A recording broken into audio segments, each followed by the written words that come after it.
శ్రీరాఘవం దశరథాత్మజమప్రమేయం సీతాపతిం రఘుకులాన్వయ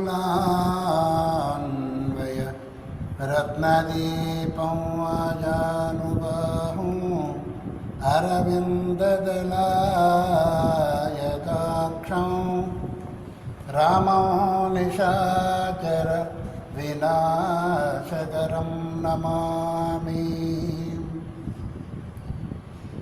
మనము శంకర భగవత్పాదులు రాసిన సద్గురు పాదుకాస్తవాన్ని మొదటి శ్లోకంలో ఉన్నాము, దాన్ని విచారిస్తూ వచ్చున్నాం.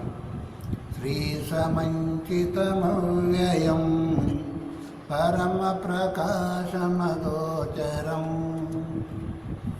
ఈ శ్లోకంలో కొన్ని విశేషణాలను మనం సూచించుకొని 19 విశేషణాలు, దానిలో పరమప్రకాశకం అనే దాని వరకు వచ్చాం. అనేదో విశేషణాన్ని విచారించాం. తర్వాత 9వది అగోచరం. అగోచరం అంటే గాహ చరంతీతి గోచరా న చరంతీతి అగోచరా. ఇంద్రియాల యొక్క పోకడ ఆ వస్తువు దగ్గరికి వెళ్ళదు. గోవు అంటే ఇంద్రియాలు, గోవు అంటే పృథివీ, గోవు అంటే ఆవు, ఇన్ని అర్థాలు ఉన్నాయి దానికి. అందువల్ల ఇక్కడ ఇంద్రియాలది మనం తీసుకోవాలన్నా గోచరా అగోచరా, ఇంద్రియ గోచరమైంది కాదు. యతో వాచో నివర్తంతే అప్రాప్య మనసా సహా. ఎక్కడికి ఇంద్రియాలన్నీ కూడా వెళ్ళి మనసుతో కూడా తిరిగి వస్తుంటాయి తత్వము అని. గురుదేవుడి తత్వస్వరూపం కాబట్టి ఆ తత్వాన్ని తెలుసుకోకుండా తిరిగి ఇయం నేతి నేతి వచనే నిగమాదో తం దేవదేవమయమచ్యుతం మాహురగ్ర్య.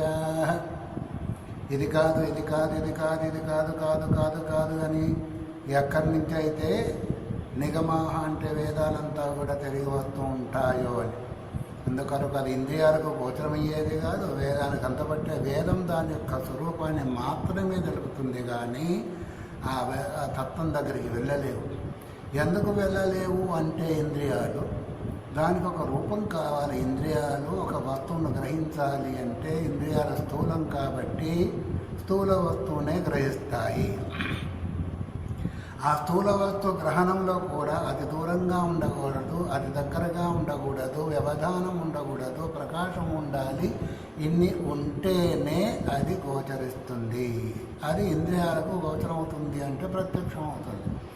అందువల్ల ఇప్పుడు మన కన్ను మనకు అతి దగ్గరగా ఉంది, కన్నును చూడలేదు. ఇంకొక దాన్ని కూడా మన వెనక ఉన్నదాన్ని కూడా చూడలేదు. అతి దూరంగా ఉంది, అప్పుడు కూడా గ్రహించలేదు. అది పెద్దగా ఉంది, అప్పుడు హిమాలయ పర్వతం చాలా కొండలంతా కూడా పెద్దగా ఉంది. కొంచెం భాగాన్నే చూస్తాయే కానీ ఇంద్రియాల కన్నులు వెనకదాన్ని చూడలేవు, పక్కదాన్ని చూడలేవు, అతి సూక్ష్మమైంది దాన్ని కూడా చూడలేవు. అందుకని భగవంతుడు 11వ అధ్యాయంలో భగవద్గీతలో దివ్యం దదామి చక్షు పశ్చిమే యోగమైశ్వరం. నా యొక్క తత్వాన్ని నీవు చూడాలి అంటే, నా యొక్క స్వరూపాన్ని నీవు చూడాలి అంటే దివ్యం దదామి తే చక్షు పశ్చిమే యోగమైశ్వరం. దేవతా సంబంధమైన చక్షువును నీకు ఇస్తున్నాను, దృష్టిని నీకు ఇస్తున్నాను, అప్పుడు చూడమన్నాడు. అంటే మన ఇంద్రియాలు స్థూలమైన వస్త్రాన్ని గ్రహిస్తాయి, కానీ అతి స్థూలమైన దాన్ని కానీ, అతి దూరమైంది కానీ, అతి దగ్గరైంది కానీ, అతి అనువుగా ఉన్నదాన్ని కూడా చూడలేవు. అందుకొరకి ఇది అనోహ అనీయాన్ మహతో మహీయాన్.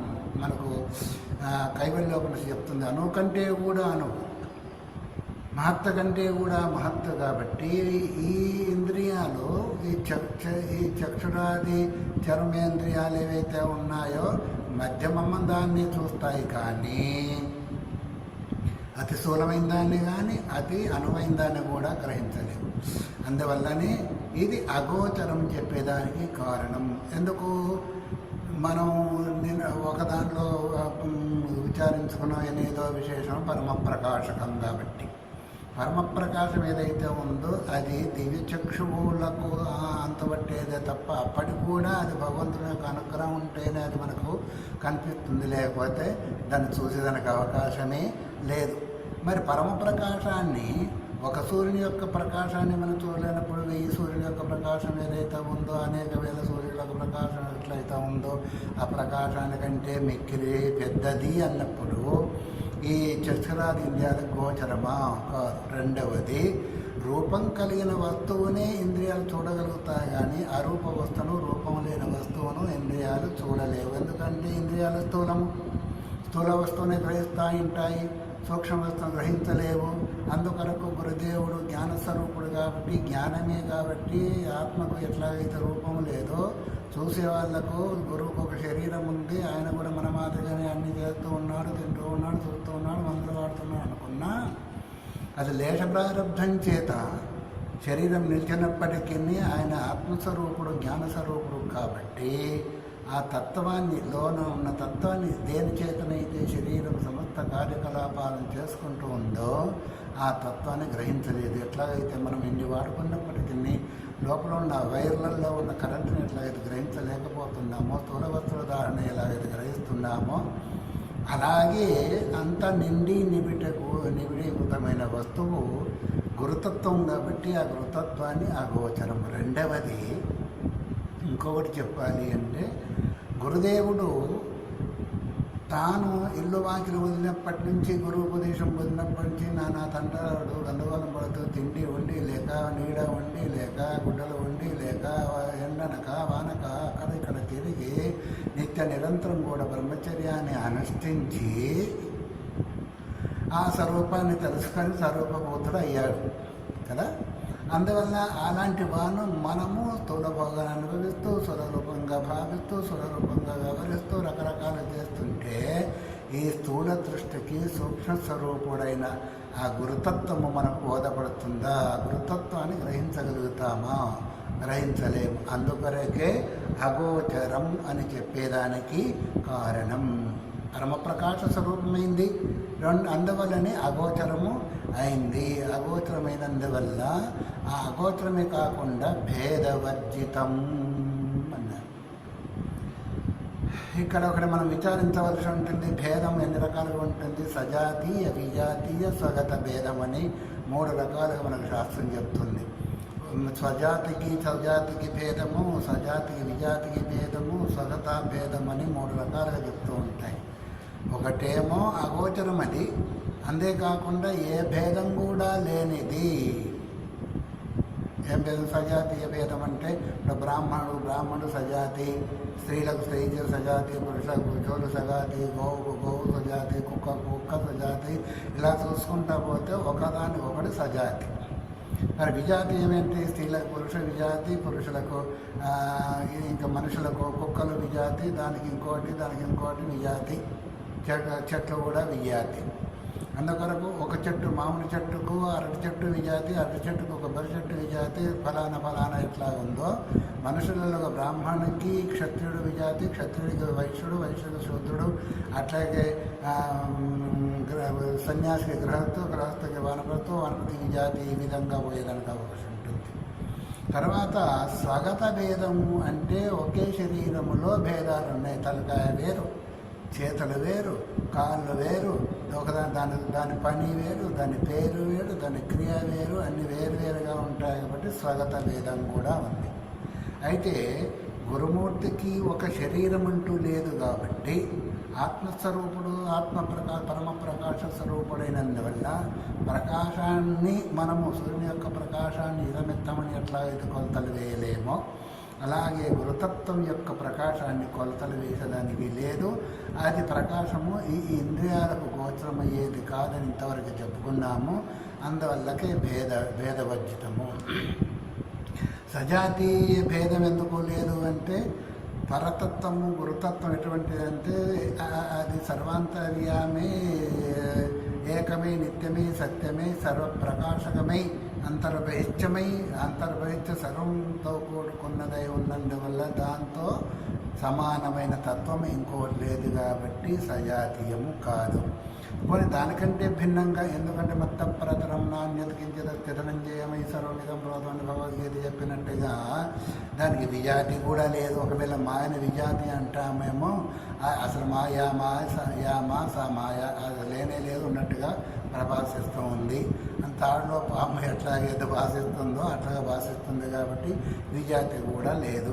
మరి పరతత్వానికి ఒక శరీరం లేదు కాబట్టి సగత భేదం కూడా ఉండడానికి వీలు లేదు. అందువరకు భేదవర్జితం అని చెప్పడానికి కారణం. సజాతీయ విజాతీయ సగత భేదాలు లేచి ఉన్నవి. ఉన్నత తత్వం ఏదో అదే గురుతత్వము, అదే ఆత్మతత్వము, అదే పరమాత్మ స్వరూపం కాబట్టి భేదవర్జితం అన్నారు.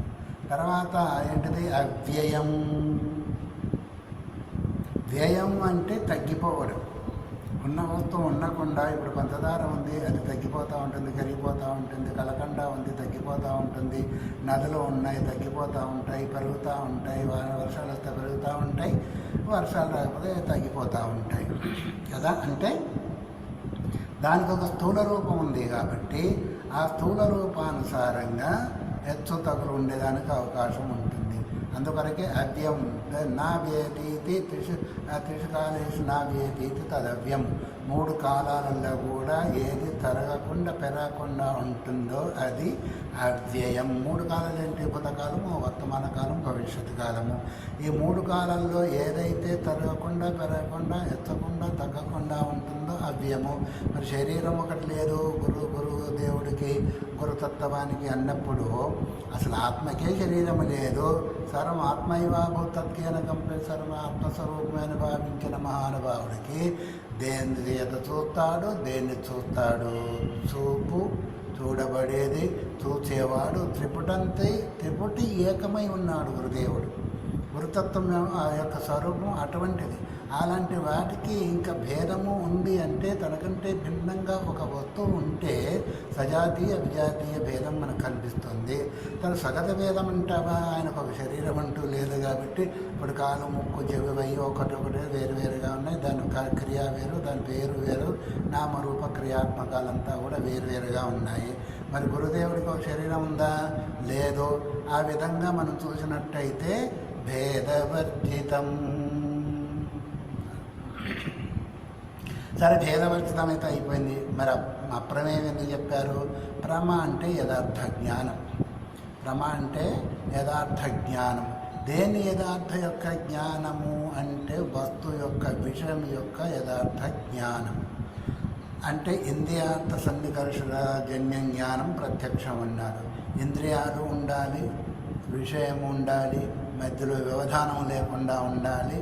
అప్పుడు దానికి ఇది ఫలానా వస్తువు, ఇది కుండ, ఇది మట్టి, ఇది పండు, ఇది వృక్షము, ఇది పుస్తకము, ఇది ఫలానా అని ఏ వ్యవహారం అవుతుందో దాన్ని ప్రమేయము అంటారు.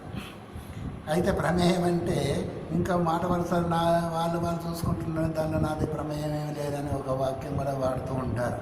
ఆ ప్రమేయం వేరు, ఈ ప్రమేయం వేరు. ప్రమ అంటే యథార్థ జ్ఞానం. ప్రమాణజన్యమైంది ప్రమేయం కాబట్టి గురుదేవుడికి ఒక శరీరం అంటూ లేదు కాబట్టి ఇంద్రియాల ద్వారా గ్రహించబడదు అని ఇంతవరకు మనం చెప్పుకున్నాం. అందుకొరకే ప్రమకు యథార్థ జ్ఞానానికి ఇంద్రియార్థ సన్నికర్షాన్ని ఇంద్రియాలు అక్కడ పోని చెప్పుకున్నాం కదా ఇంతవరకు. మనసా సహా అని చెప్పుకున్నాం కాబట్టి అందుకొరకు ప్రమేయం కూడా కాదు. ఒకటి చెప్పుకోవాలి అంటే స్థూల శరీరం ఎప్పుడైతే మనం పక్కకు పెట్టేస్తామో అప్పుడు ఇవన్నీ కూడా రావు. ఎందుకంటే ఇవి మనం ఇప్పుడు విచారించేవి అన్నీ కూడా స్థూల శరీరం సంబంధించి. ఎందుకంటే పరమ ప్రకాశకం అని ముందే చెప్పుకున్నాం. ప్రకాశన ఒక రూపము లేదు, ఒక కాలు లేవు, ముక్కు లేవు, చెవులు లేదు, ఏది అన్నీ మనకే ఉన్నాయి. అందువరకు ముక్కుతో చేస్తూ ఉంటాం, కంటితో ఏడుస్తూ ఉంటాం, నోటితో తింటూ ఉంటాం, ఫలానా అంతా కూడా. అందుకొరకు పరమప్రకాశ స్వరూపమైన గురుదేవుడికి, గురుతత్వానికి స్థూల శరీరం అంటే ఒకటి లేదు కాబట్టి భేదము లేదు, అది ప్రమేయము కాదు. పోనీలే, భేదం లేదు, ప్రమేయం కాదు. అంతమంటామా అప్రమేయమనంతం. అన్నారు. అది అనంత స్వరూపం. నా అంతో నచ జన్నచ సంప్రతిష్ట. ప్రపంచం కూడా దీనికి ఆది లేదు, అంతము లేదు. ఉంటుందా అంటే ఉండదు అని మనకు భగవద్గీత చెప్పినట్టుగా ఈ తత్వానికి కూడా ఆది అంటూ ఒకటి ఉంది అంటే ఆది కూడా లేదు.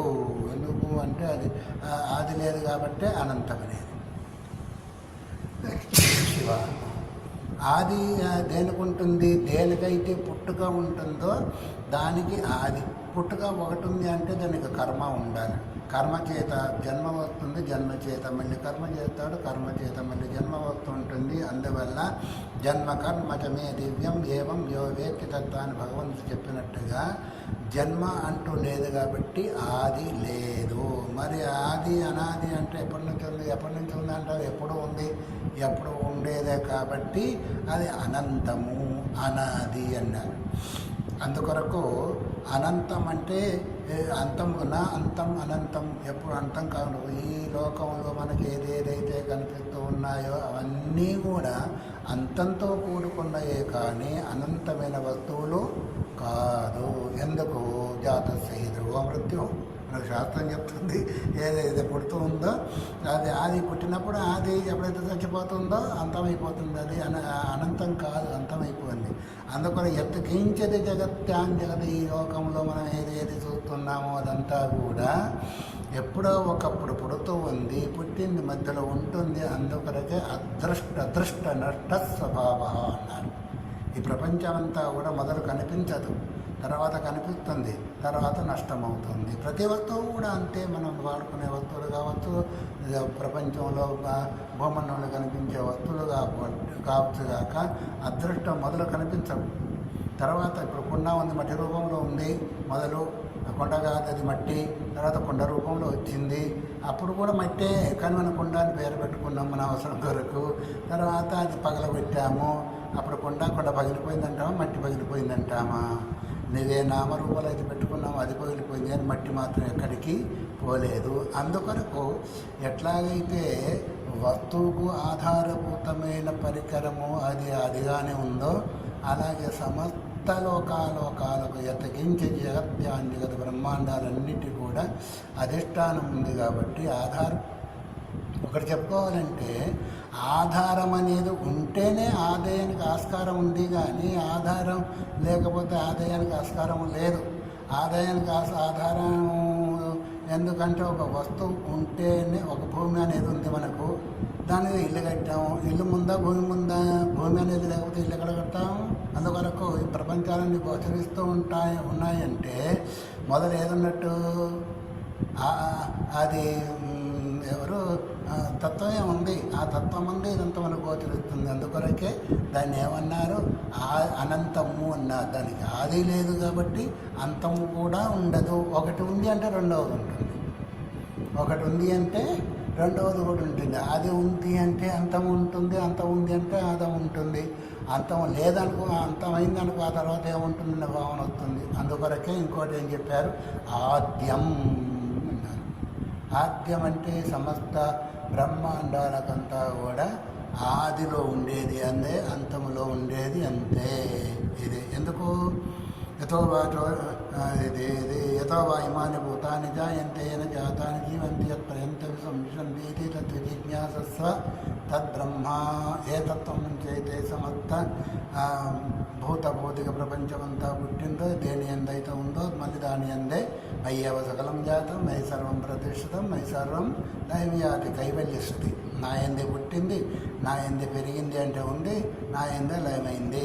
మట్టి ఎందే కుండ పుట్టింది, మట్టితోనే ఉంది, మళ్ళీ చివరికి మట్టి ఎందే లయమైంది అన్నట్టుగా ఆ తత్వం అందే ఉంది, ఆ తత్వం చేతనే ఉంది. అందుకొరంటికి సమస్త బ్రహ్మాండాలకంతా కూడా ఆది ఏది అంటే పరతత్వం. ఆది అంటే మనం మాటల్లో చెప్పుకోవాల్సింది తప్ప, ఆది అంటే ఒకటి అంతమైన తర్వాత మళ్ళీ వచ్చింది కాబట్టి ఆది అనేది చెప్పేదానికి అవకాశం ఉంటుంది. దీనికి అంతము లేదు కాబట్టి ఆది అని చెప్పేదానికి లేదు. ఒక మాటలో శిష్యుడికి జ్ఞానాన్ని బోధించేదాని కొరకు, సరళత్వం కొరకు ఈ పదాలను చెప్పుకోవలసిందే తప్ప అసలు వాస్తవికంగా అక్కడ మనం చెప్పుకోవాల్సిన పదమే లేదు. ఆది అనేదానికి లేదు, అంతం అనేదానికి లేదు, ప్రమేయం అప్రమేయం అనేదానికి వీలు లేదు, ఆద్యం అనేదానికి వీలు లేదు, ఏదీ లేదు. మరి ఎందుకు చెప్పుకుంటున్నారంటే వ్యవహారం ఒకటి ఉంది కాబట్టి, వ్యవహార ప్రకారంగా శిష్యుడికి ఒకటి జ్ఞానం కలగాలి కాబట్టి, దాని ప్రకారంగా ఈ వాక్కులన్నీ కూడా ఎదుటివానికి విషయాన్ని బోధించేదానికి మాత్రమే. ఆ తర్వాత ఇవన్నీ కూడా యతో వాచో నివర్తంతే. వాగాదేంద్రియాలన్నీ కూడా, వాక్కులన్నీ కూడా, వేదాలన్నీ కూడా ఆ తత్వాన్ని తెలుసుకోలేక బయటకు వచ్చినాయంటే శిష్యబుద్ధి సంస్కారం కొరకు ఈ పదాలన్నీ వాడుతూ ఉంటారు. శాస్త్రాలు కావచ్చు, పెద్దవాళ్ళంతా కూడా. అందుకొరకు అది ప్రమేయము కాదు, అంతము కాదు, ఆద్యము కాదు, ఏది కాందే ఆ తత్వము ఇదమిత్తము చెప్పేది నాకు అవకాశం లేదు. గురుతత్వము లేదా ఆత్మతత్వము. పోనీ కల్మషంతో కూడా కల్మషం అనేది లేదు. ఆ మనలో కల్మషం ఉంటే ఉండదు. ఫలాని వాడు కల్మషం ఉందయ్యా. కల్మషం అంటే ఏంటిది? వికృత బుద్ధిని కల్మషం అనే దానికి అవకాశం ఉంది. కల్మషం అంటే మురికి అనే అర్థం కూడా ఉంది. అంత మురికి పెట్టిపోయిందా అంటే కల్మషం అంటాము. ఊడ్చుకుంటాము, లేదా తోముకుంటాము, లేదా ఉతుక్కుంటాము, ఇంకా రకరకాల తులుపుకుంటాము. ఇదంతా కూడా కల్మషం అనుకుంటాము. వాస్తవిక కల్మషం ఏంటిది? చీకటి లేదా అజ్ఞానము. చీకటి అజ్ఞానం అనేది కూడా కల్మషమే. ఎందుకంటే జీవుడు తన యొక్క వాస్తవిక యథార్థ స్వరూపాన్ని గ్రహించలేక మాటికి తంటాలు పడుతూ దుఃఖాన్ని పొందుతూ జాయస్వ మ్రియస్వ పుడుతూ ఉన్నాడు, పెరుగుతూ ఉన్నాడు, చస్తూ ఉన్నాడు. ఈ మధ్యలో కొంత కర్మను సంపాదిస్తున్నాడు. ఆ కర్మ పుణ్యరూపం కావచ్చు, పాపరూపం కావచ్చు. అదే కల్మషం. కల్మషం ఉన్నందువల్ల ఎట్లాగైతే వస్తువు మనకు గోచరించదు, ఎట్లాగైతే మనం అద్దాన్ని అని అన్నం అనుకోండి, దాని మీద అంతా ఆవిరి పాతుకొని పోతుంది. అందువల్ల మన ముఖం కనిపించదు. అట్లాగే చాలా రోజుల వరకు వస్తువులు వాడకుండా పెడితే కూడా మురికి పెట్టిపోతుంది. గుడ్డలు కూడా అంతేను, ఇల్లు కూడా అంతేను కదా. ఆ తర్వాత మనం ఏదో ద్వారా పరిశుభ్రం చేసుకుంటున్నాం ఆ మురికినంతా కూడా. కానీ ఇక్కడ అజ్ఞానం అనేదే వాస్తవిక అజ్ఞానం. అంటే స్వరూపాజ్ఞానం, వేరే అజ్ఞానం కాదు. తన యొక్క స్వరూపము తెలియని తనం ఏదైతే ఉందో అదే అజ్ఞానము.